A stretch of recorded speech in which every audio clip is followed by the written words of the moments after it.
ఈరోజు నిజంగా చెప్తున్నాను, నీకు 2 చేతులున్న బైబిల్లో ఏ పుస్తకం ఎక్కడుందో నీకు తెలియదు, ఏ అధ్యాయం ఏ వచనమో అస్సలు తెలియదు.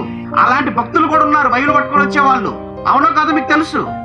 66 పుస్తకాలు నిలబెట్టి వరుసగా చెప్పిస్తే ఎంతమందిని చెప్పగలరు? ఏ పుస్తకం ఎక్కడుందో ఎంతమంది ఇక్కడ తెలుసు? కరెక్ట్ గా చెప్పండి. అలాంటిది కాళ్ళు లేవు, చేతులు లేవు, కూర్చున్న చోట ఒక మనిషి తీసుకుని వెళ్ళి మరో చోట కూర్చోబెట్టాలండి. అవును, అలాంటి నిజంగా ఆ స్త్రీ, అమ్మాయి, యవనస్తురాలు, ఆవిడ ఎంత కష్టపడుతుందో బైబిల్ చదవడానికి ఒకసారి చూస్తారండి వీడియో. Just seconds. ఏమండి, ఆ పేపర్స్ తీయటానికి నోట్లో ఉన్న నాలుకను ఉపయోగిస్తుందండి. నోట్లో ఉన్న నాలుక, మరి చేతులు లేవు. ఏమండి, మీకు ఎవరికైనా అలాంటి పరిస్థితి ఉందా? కాళ్ళు పడిపోయి ఎవరికైనా మీకు చేతులు పడిపోయాయా? అన్ని బాగానే ఉన్నాయి కదా. బైబిల్ ఎందుకు తెచ్చుకోరో తెలియదు, బైబిల్ చెబుతున్నా కానీ ఎందుకు బైబిల్ తీయరో తెలియదు, ఎందుకు చదవరో తెలియదు.